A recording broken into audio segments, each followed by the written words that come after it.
and welcome back to my channel. Today I'm going to do something a little bit different. Usually I'm making videos about my travels. I've made a lot about Mexico and Mexico City specifically, but today I'm actually going to highlight all of my favorite things to do in Mexico City.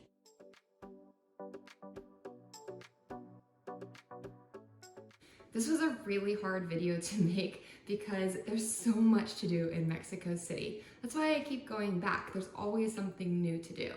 But these are my top 5 favorite things, so if you just had a few days in Mexico City, I would definitely consider doing at least a few of these.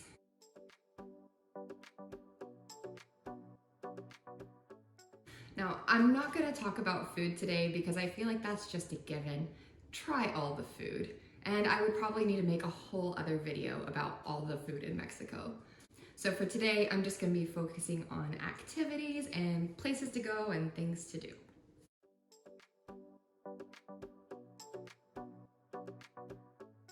First up is the Centro Historico. This is a must-do if you go to Mexico City. You haven't been to Mexico City if you don't go to the Zocalo. This is the main square of the city, and it was also the main square of the ancient city of Tenochtitlan, which is what Mexico City was built on top of. It's surrounded by all the main government buildings, the National Palace is there, and next to the cathedral is the Templo Mayor, which are ancient Aztec ruins. The Aztecs believed that this was the center of the universe. You can do all of those things for free, by the way.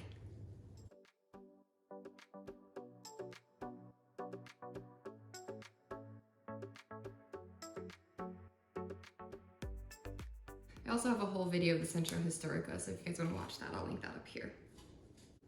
After you visit that area, it's just a really short walk to the Fine Arts Palace, and along the way you can stop at the Postal Palace, which is a functioning post office, but it's decked out in gold and it's just really beautiful. Just pop in there quickly, it won't take any time, and it's also free.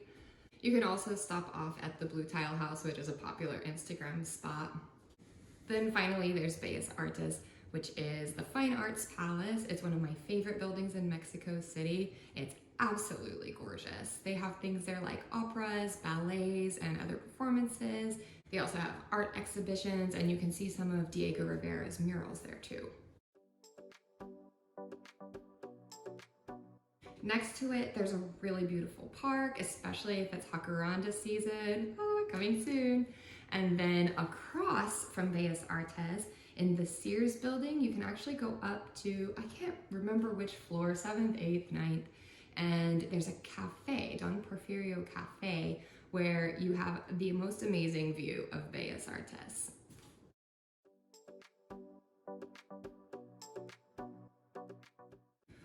The next area that I really love is Chapultepec Park. Now, Chapultepec Park is huge. It's, I think, 3 times larger than Central Park in New York City. There are a lot of things to do here. There are 3 lakes, there's 9 museums, including the Museum of Anthropology, and there is Chapultepec Castle, which is the castle on the hill.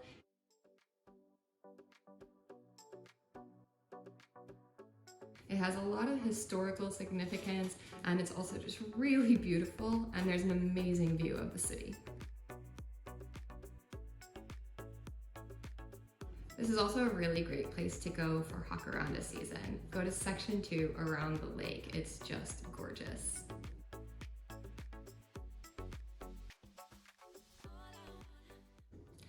Now, Lucha Libre may not be for everybody. I'm not into wrestling, but I enjoy it. I've been twice, and it's just really, really fun. The wrestlers are just really entertaining. It's a whole show.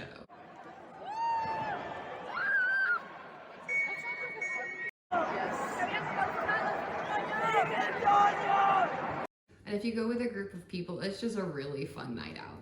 I went with my hostel, Casa Pepe. I definitely wouldn't go alone. It's more of a group outing, and it's just really fun with a bunch of people.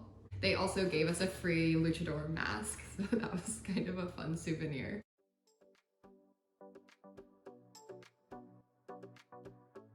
Next is Teotihuacan. Teotihuacan is actually about 45 minutes outside of the city, but it is a must. Teotihuacan is an ancient archaeological site. There are pyramids. You can see the Pyramid of the Sun and the Pyramid of the Moon. You can also take a hot air balloon over the pyramids if you wake up really, really early.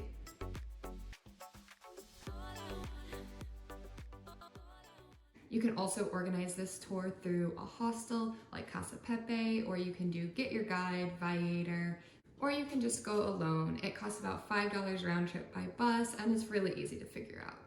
I would recommend arranging a guide beforehand though, because when we got there, they tried to charge us around $75 for a tour guide, which is not the going rate.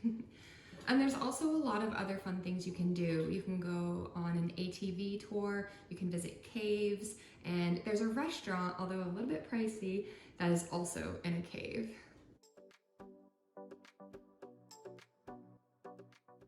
And last, maybe my most favorite, Xochimilco. Yo también traigo la bocina ahí en la lancha, para que no ocupe.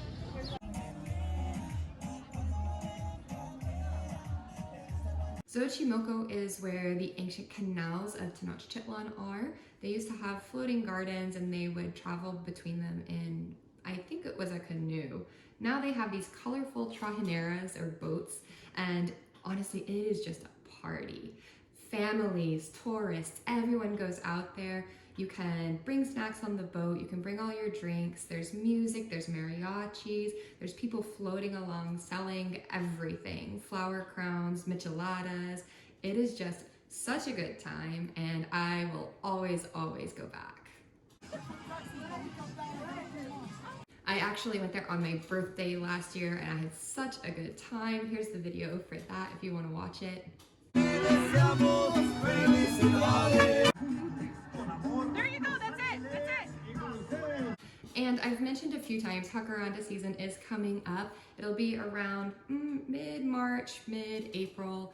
They only bloom for like a month, but I made a video about all the best places to see the jacarandas, so I'll link that as well.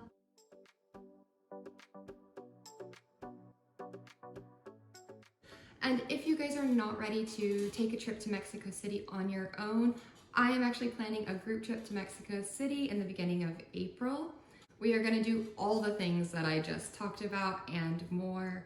It's a 5-day trip. The whole itinerary is planned out for you. All you have to do is get yourself to Mexico City. So I'm gonna link the information for that down in the description below. I would love for you to join me and I can show you just how amazing Mexico City is. That's all for today's video. I hope you enjoyed it. If you did, please give me a thumbs up and hit that subscribe button so you don't miss any of my future videos.